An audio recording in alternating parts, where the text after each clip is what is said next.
Hello everyone, welcome back. This is TinaGale, and if you missed the previous video, it's explaining all of the paper that I'm working with today. This is the Seaside collection from Close to My Heart and the Workshop on the Go, as well as my club. And so if you're interested in doing these layouts, if you purchase the Workshop on the Go or any $25 order on my website, I'll send you all of the cutting instructions and assembly instructions for these two layouts. And I offer these every month. So you can join in every month if you'd like, or just on the months that you want. So on this layout, this is the first one of two that I'll be sharing. So this is a three-part video. And I followed a sketch that is offered in the Close to My Heart, Make It From Your Heart idea books or pattern books.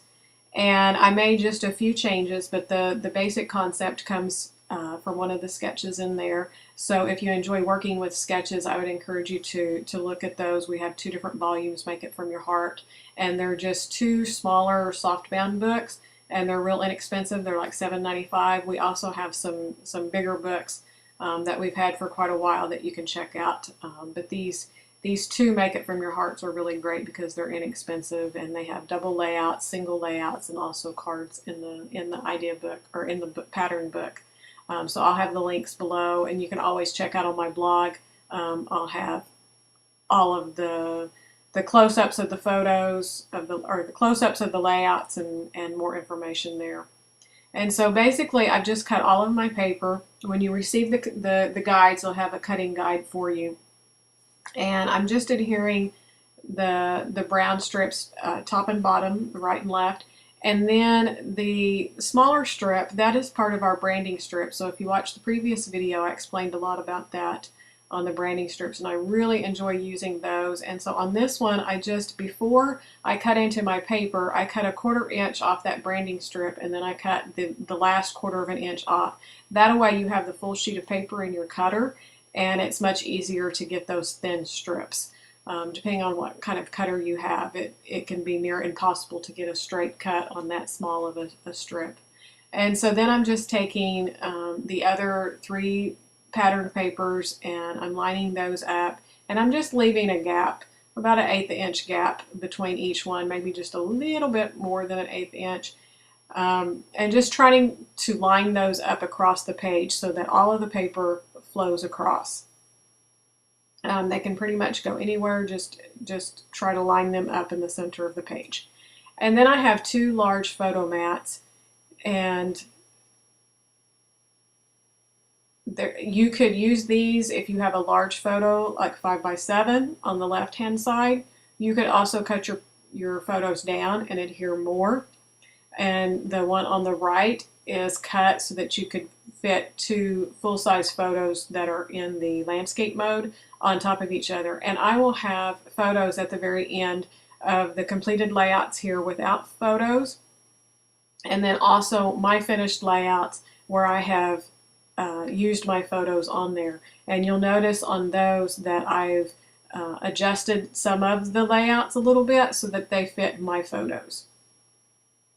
And now I'm just going to stamp one of the large stamps, and like in the previous video I explained how the stamp sets have larger images so that they can be used for your titles. And so I picked the one that's kind of like a wood plank that says, "Oh, what a feeling." And you could stamp this on your Colonial white cardstock if you want. One of the things I like to do is use pattern paper if I can.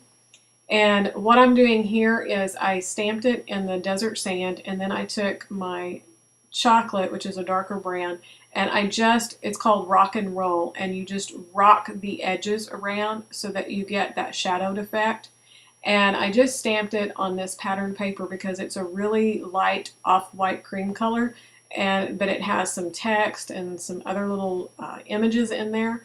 And so it just, to me, it looks a lot better in the layout than just a Colonial white one would have.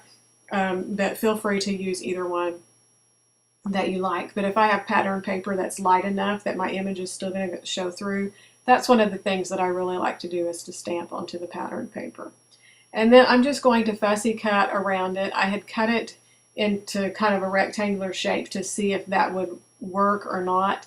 Again, it's something that is possible. You could do it, but I felt like it was going to look a lot better if I just went ahead and cut, even though it's fairly jagged. There's not really any clear defined lines to cut around, so just don't get hung up about it. Just just cut loosely around it. And then I'm just taking my sponge and my desert sand and distressing the edges of my photo mats. And you could distress all of your pages.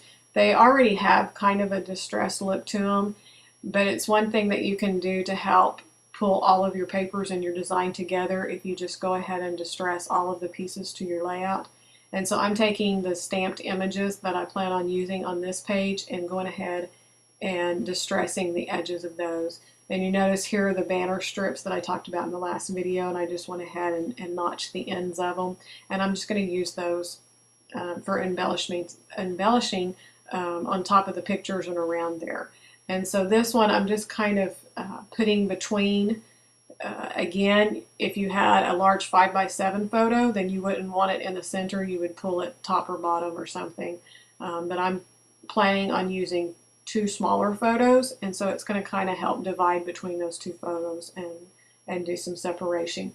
So always, I try to create all of my layouts to where they're really easily adaptable to different photos, different sizes, and different designs. So you can easily pick up elements that I have and move them to where it works. And I also try to give you those suggestions as well in the instructions. So you'll see up at the top how I had it there. If you had one 5x7 photo, then that's where I would suggest putting it. If you're going to put 2 smaller photos, then I would suggest kind of putting it in the center where it's at now. It's just going to depend on what photos that you use. And I am just adhering to the side there. You'll notice I didn't put adhesive all the way across that because I'm going to need to go back and tuck my photos in. And I also decided to use my Tombow and not my ATG on those, because sometimes the ATG, if it gets pressed down or if it's on there very long, it's hard to pick back up. And the Tombow, I seem to have a problem with the Tombow glue staying stuck. So that's why I just went ahead and grabbed it. That way I can easily pull it up if I need to adjust once my photos go on. Now, if you're creating this yourself, of course you're going to have your photos right there and you're not going to have to worry about it. You can just use your ATG or whatever adhesive that you like to use. And then now I just have these other embellishments, and I'm just kind of deciding where they can go. And then when I start looking at my banner pieces that I've put up on the top right, I decide that really it needs something else, and so I add that embellishment up to the top. And when you get to the finished layouts with my photos on it, you'll actually notice that on the left-hand side, I actually take that photo mat and completely turn it to a landscape mode and add 2 portrait photos on that. So that is another option when you're adding photos, even if the way I've set it up. Turn those photo mats the way that you need to. I also will add 2 smaller photos to the right-hand side of the page that I just use a white border when I print the photos instead of matting. And so I've added even more photos. So on this layout, I end up adding, let's see, 3, 5, I end up putting 7 photos on this layout once I'm finished.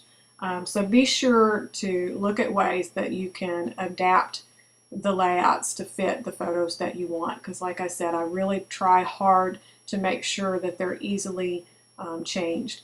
And now I'm just adding some of these fun bronze metal embellishments, and you'll notice that clear little sticky on the back. I just trimmed around the backing so that I could pull it off and adhere it once my photos are on. So here's some close-ups of the finished layout the way that I've designed it in the video before adding photos.